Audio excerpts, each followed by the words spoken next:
Welcome back to my channel. இன்னைக்கு வந்து நம்ம ஆக்டிவ்ஸ் பற்றி பேசலாம்.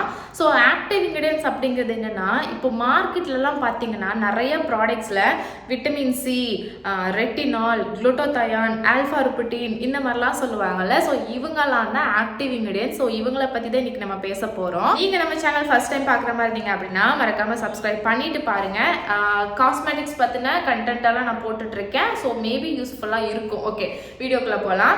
ஃபர்ஸ்ட் திங் வந்து இந்த ஆக்டிவ் இன்கிரியன்ஸ் அப்படிங்கிறவங்க யாரு? ஸோ இவங்களை நம்ம யூஸ் பண்ணும்போது என்ன பெனிஃபிட்ஸ் நமக்கு கிடைக்கும்? நம்ம ஜென்ரலாக என்ன பண்ணுவோம், நம்ம மேக் பண்ணுற skin care product, hair care ப்ராடக்ட்ஸ்லாம் பார்த்தீங்கன்னா இந்த ஹெர்பல்ஸ் எல்லாம் வச்சு யூஸ் பண்ணுவோம். ஹெர்பல்ஸ் அப்படின்னா இந்த ஒரு மஞ்சிஸ்தா, லிக்கரைஸு, அதிமதுரம் ரெண்டும் ஒன்று தான். ஸோ மஞ்சிஸ்தா, லிக்கரைஸு, ஹைபிஸ்கஸ், ரோஸ்மெரி இந்த மாதிரி இருக்க ஹெர்ப்ஸ், அலோவேரா, முல்தானி மெட்டி, ஸோ இவங்களெல்லாம் வச்சு நம்ம யூஸ் பண்ணுவோம்.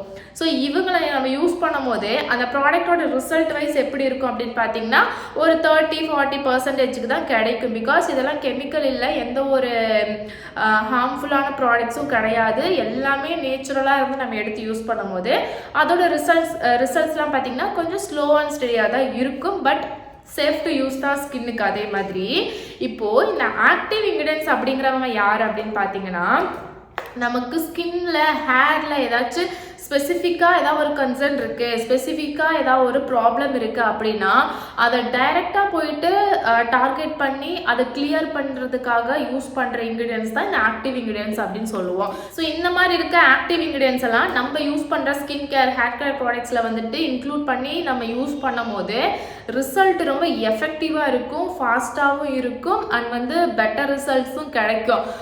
அந்த மாதிரி ஹெர்பல்ஸ் வச்சு பண்ணும்போது நமக்கு ஒரு 30-40 கிடைக்குது அப்படின்னா, ஆக்டிவ் இன்கிரியன்ஸ் வச்சு நீங்கள் செய்கிறீங்க அப்படின்னா உங்கள் ப்ராடக்டோட ரிசல்ட் வந்து ஒரு 70-80-90 வரைக்குமே கூட உங்களோட ரிசல்ட்ஸை நீங்கள் எடுக்கலாம். ஸோ அந்த அளவுக்கு வந்து இவ்வளோ டிஃப்ரென்ஸ் வந்து நார்மலாக யூஸ் பண்ணுற ஹெர்பல்ஸ்க்கும் ஆக்டிவ் இன்கிரியன்ஸுக்கும் இருக்குது. ஸோ யூஸ்வலாக வந்து நமக்கு எந்த மாதிரியான ஸ்கின் கன்சர்ன்ஸ் எல்லாம் இருக்கும், ஸ்கின் வந்து பிரைட்டர் ஆகணும், ஈவன் டோன் ஆகணும், பிம்பிள் வந்துச்சு அப்படின்னா பிம்பிள் வராமல் இருக்கணும், பிம்பிள் வந்தால் பிம்பிள் வந்த மார்க் போகணும், அப்புறம் வந்து ரிங்கிள்ஸ் வரக்கூடாது, ஆன்டி ஏஜிங், இந்த மாதிரி நிறைய ஸ்கின்னோட கன்சர்ன்ஸ் எல்லாம் இருக்கும். இந்த மாதிரி இருக்கக்கூடிய டிஃப்ரெண்டான ஸ்கின்னோட கன்சர்னுக்கு ஏற்ற மாதிரி நம்ம ஆக்டிவ் இன்கிரியன்ஸ் வந்து எடுத்து நம்ம யூஸ் பண்ணுவோம். அதில் சிலதெல்லாம் சொல்கிறேன், நீங்கள் தெரிஞ்சு வச்சுக்கோங்க, நோட் பண்ணி வைக்கிறதுனாலும் வச்சுக்கோங்க. ஃபர்ஸ்ட் திங் வந்து இந்த ஆக்டிவ் இன்கிரியன்ஸை வந்து நம்ம யூஸ் பண்ணும்போது இதை பற்றி ஃபஸ்ட்டு எல்லாமே நீங்கள் படிச்சுட்டு தெரிஞ்சுட்டு இதோட பர்சன்டேஜ் என்ன, இது எப்படி யூஸ் பண்ணணும், கரெக்டான ஃபார்முலாவில் போட்டு தான் நீங்கள் யூஸ் பண்ணணும். இப்போ வந்து விட்டமின் சி போட்டால் ஈவன் டோன் ஆகும் அப்படின்னு சொல்கிறதுனால விட்டமின் சி எடுத்து அப்படியே போட்டுறக்கூடாது. ஸோ அதுக்கான ஒரு கைட்லைன் இருக்குது. இது இவ்வளோ தான் யூஸ் பண்ணணும், இவ்வளோ பர்சன்டேஜில் இந்த ஃபார்முலேஷனில் தான் இது கூட தான் யூஸ் பண்ணணும் அப்படின்லாம் இருக்குது. அதெல்லாம் நீங்கள் படித்து தெரிஞ்சுட்டு தான் நீங்கள் யூஸ் பண்ணுற மாதிரி இருக்கும். நான் இதில் இந்த வீடியோவில் என்ன சொல்ல வரேன்னா, இவங்கெல்லாம் ஆக்டிவ் இன்கிரியன்ஸ், இவங்களுக்கு இந்த யூசேஜ்லாம் இருக்குது அப்படின்னு தான் சொல்கிறேன். நீங்கள் இந்த மாதிரி இன்கிரியன்ட்டை வந்து உங்கள் ப்ராடக்ட்டில் இன்க்ளூட் பண்ணணும் அப்படின்னா இதை பற்றி ஃபுல்லாக தெரிஞ்சுட்டு தான் நீங்கள் பண்ணணும். ஓகேவா? ஸோ ஃபர்ஸ்ட் வந்துட்டு ஸ்கின்னுக்கு நம்ம யூஸ் பண்ணக்கூடிய ஆக்டிவ் இன்கிரியன்ஸ் பற்றி சொல்கிறேன், நோட் பண்ணி வச்சுக்கோங்க. நியாசினமைட் யூஸ் பண்ணலாம், விச் இஸ் விட்டமின் B3 அப்படின்னு சொல்லுவோம். இதோட வேலை என்னன்னு பார்த்தீங்கன்னா, இது வந்து ஒரு ஆன்டி ஆக்சிடென்ட்டாக யூஸ் பண்ணும், கலர்ஜனை பூஸ்ட் பண்ணும், ஈவன் டோன், பிக்மெண்டேஷன் எல்லாத்தையுமே ரெடியூஸ் பண்ணி நமக்கு ஹெல்ப் பண்ணும். ஸோ இதோட பர்சன்டேஜ் அப்படின்னு பார்க்கும்போது 0.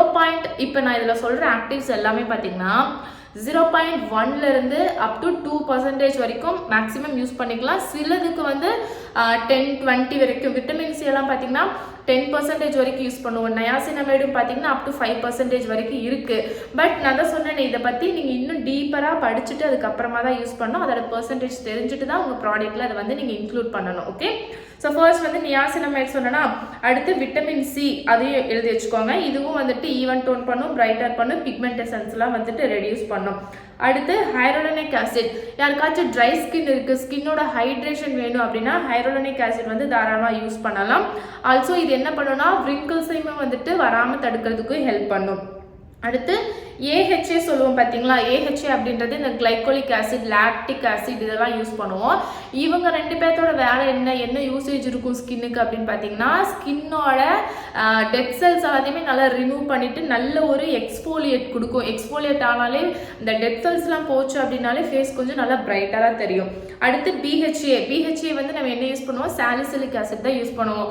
மோஸ்ட் ஆஃப் த பீப்புள்ஸுக்கு இந்த சாலிசிலிக் ஆசிட் பற்றி நல்லாவே தெரிஞ்சிருக்கும். ஆக்னே அப்படின்னா சாலிசிலிக் ஆசிட் அப்படின்ற ஒரு விஷயம் எல்லாருக்கும் மோஸ்ட்லி தெரிஞ்சிருக்கும். ஸோ அது வந்து நம்ம யூஸ் பண்ணிக்கலாம்.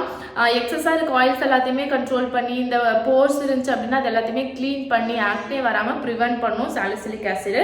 அடுத்து வந்து ரெட்டினால். ஸோ ரெட்டினால் பற்றி மோஸ்ட்லி எல்லாத்துக்கும் தெரிஞ்சுட்டே இருக்கும். எல்லா ப்ராடக்ட்லையும் இப்போ மார்க்கெட்டில் கரண்ட்டில் உலாவிட்டு இருக்க எல்லா ப்ராடக்ட்லையும் இந்த ரெட்டினால் அது வந்து ஸ்கின்னோட கொலாஜனுக்காக யூஸ் பண்ணுவோம்.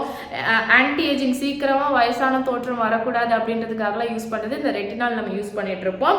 ரெட்டினால் பற்றிலாம் நல்லா தெரிஞ்சுட்டு தான் யூஸ் பண்ணணும். அடுத்து கோஜிக் ஆசிட், ஆல்ஃபா ரிபுட்டின், குளுட்டோதயான். ஸோ இவங்க எல்லாமே பார்த்தீங்கன்னா சேம் ஸ்கின்னோட பிரைட்னஸ்க்காக, ஈவன் டோனுக்காக. ஆல்ஃபா ரிபுட்டின்லாம் நல்லாவே ஒயிட்டனே பண்ணும். பட் அதை வந்து கரெக்டான பர்சன்டேஜ், கரெக்டான ப்ராடக்டில், கரெக்டான ஃபார்முலேஷனில் யூஸ் பண்ணனா மட்டுமே. ஓகேவா? நான் அகைன் அதே தான் சொல்கிறேன்.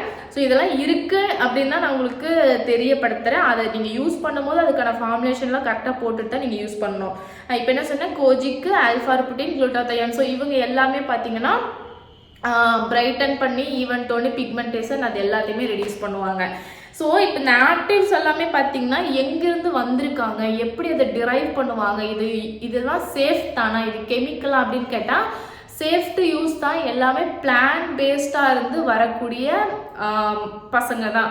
ஓகேவா? ஸோ பிளான் பேஸ்ட் அப்படிங்கிறது இந்த பொட்டானிக்கல்ஸ்லேருந்து எடுப்பாங்க. லைக் வந்து ஃப்ரூட்ஸ், வெஜிடபிள்ஸ், ஹர்ப்ஸ் அதுலேருந்து எடுப்பாங்க.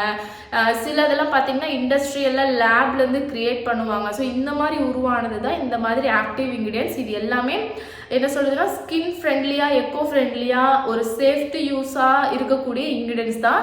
நான் நம்பன்ட்டு இல்லை, இப்போ மார்க்கெட்டில் இருக்கக்கூடிய நிறைய பிராண்ட்ஸ், இந்த ஹேண்ட்மேடாக பண்ணுற பெரிய பெரிய பிராண்ட்ஸ், அந்த மாதிரி எல்லாருமே யூஸ் பண்ணுற இன்க்ரீடியன்ஸ் தான் இந்த மாதிரி ஆக்டிவ் இன்க்ரீடியன்ஸ். ஹேருக்கான ஆக்டிவ் இன்க்ரீடியன்ஸ் பற்றி சொல்கிற பாருங்க. Redensyl, caffeine, biotin and panthenol, D panthenol. So இவங்க எல்லாமே ஹேருக்கு யூஸ் பண்ணுற ஒரு ஆக்டிவ் இன்க்ரீடியன்ஸ். ஸோ சேம் ஸ்கின்னுக்கு நீங்கள் எந்த மாதிரி ஃபார்முலா கரெக்டாக போட்டு எல்லாம் யூஸ் பண்ணுறீங்களோ அதே மாதிரி தான் ஹேருக்கும் இவங்களை வச்சு நீங்கள் கரெக்டான ஒரு ஃபார்முலேஷன் போட்டு நீங்கள் யூஸ் பண்ணிக்கலாம். நார்மலாக வந்து ஒரு ஹேர் க்ரோத்துக்கு அப்படி ஹேர் க்ரோத் அப்படின்னு எடுத்துக்கிட்டால் நமக்கு ஜென்ரலாக என்ன தெரியும், ரோஸ்மெரி, ஹைபிஸ்கஸ், ஃபென்னக்ரீக், கிரிங்ராஜ், ஆனியன் அந்த மாதிரி திங்க் பண்ணுவோம். ஸோ அந்த மாதிரி இல்லாமல் இன்னும் கொஞ்சம் நீங்கள் அட்வான்ஸ்டாக பண்ணணும் அப்படின்னா இந்த மாதிரி இருக்கிற ஆக்டிவ் இன்க்ரீடியன்ஸ் யூஸ் பண்ணலாம். பயோட்டின் யூஸ் பண்ணலாம், டிபேந்தனால், கெரட்டின் பவுடர். ஸோ இந்த மாதிரி இருக்கிறதெல்லாம் நீங்கள் யூஸ் பண்ணாலும் உங்களோட ப்ராடக்ட் வந்து இன்னும் கொஞ்சம் அட்வான்ஸ்டாகவும் ரிசல்ட் ஓரியன்டாகவும் இருக்கும். ஸோ இவனுங்களாக ஆக்டிவ் இன்க்ரீடியன்ஸ் அதுதான் அகெயின் நான் சொல்கிறேன். ஸோ இவங்கெல்லாம் இருக்கிறாங்க அப்படின்னு தான் நான் உங்களுக்கு இன்ஃபார்ம் பண்ணுறேன். ஸோ இவங்களை வந்து எப்படி யூஸ் பண்ணணும், எந்தெந்த பர்சன்டேஜில் யூஸ் பண்ணணும் அப்படின்றதெல்லாம் நீங்கள் படித்து தான் பண்ணணும். வேணும்னா நான் அடுத்து வர வீடியோஸில் கூட இதை பற்றி நான் இன்னும் டீட்டெயில்டாக உங்களுக்கு எக்ஸ்பிளைன் பண்ணுறேன். ஸோ இதுக்கப்புறம் இது வரைக்கும் நீங்கள் உங்களோட ப்ராடக்ட்ஸில் வந்துட்டு நீங்கள் இந்த மாதிரி ஆக்டிவ் இன்க்ரீடியன்ஸ்லாம் யூஸ் பண்ணலை அப்படின்னா இதுக்கப்புறம் யூஸ் பண்ணி பாருங்கள். நீங்கள் ஏதாவது ஒரு க்ரீம் செய்கிறீங்க, ஏதாவது ஒரு சீரம், ஜெல் செய்கிறீங்க அப்படின்னா அதில் வந்து ஒரு நியாசனமைடோ, விட்டமின் சியோ, ஆல்ஃபா ரிபுட்டின் அந்த மாதிரி ஆட் பண்ணி யூஸ் பண்ணி பாருங்கள். நீங்கள் நார்மலாக செய்கிற அந்த ஒரு ப்ராடக்ட்டுக்கும் ஆக்டிவ்ஸ் வச்சு பண்ணுற ப்ராடக்ட்டுக்கும் நிறையவே டிஃப்ரென்ஸ் வந்து நீங்கள் பார்ப்பீங்க. இந்த மாதிரி ஆக்டிவ்ஸ் யூஸ் பண்ணும்போது கண்டிப்பாக ப்ராடக்ட்டை டெஸ்ட் பண்ணிவிட்டு நீங்கள் சேல் பண்ண பாருங்கள். எதுவாக இருந்தாலும் proper knowledge, proper guidance, proper testing இருந்துச்சுன்னா மட்டும் நீங்கள் சேல் பண்ணுங்கள். ஸோ அவ்வளோதான். ஸோ இதை பற்றி தான் நான் உங்ககிட்ட சொல்லணும், ஆக்டிவ்ஸ் பற்றி தான் சொல்லணும்னு நினச்சி இந்த வீடியோ எடுத்தேன், முடிச்சிட்டேன். அடுத்து ஒரு நல்ல வீடியோவில் பார்க்கலாம். இந்த வீடியோ உங்களுக்கு யூஸ்ஃபுல்லாக இருந்திருக்கும் நம்புகிறேன். இருந்திருந்தால் மறக்காமல் லைக் பண்ணிவிட்டு நம்ம சேனலை சப்ஸ்கிரைப் பண்ணிக்கோங்க. அடுத்து ஒரு நல்ல வீடியோவில் பார்க்கலாம். டாட்டா.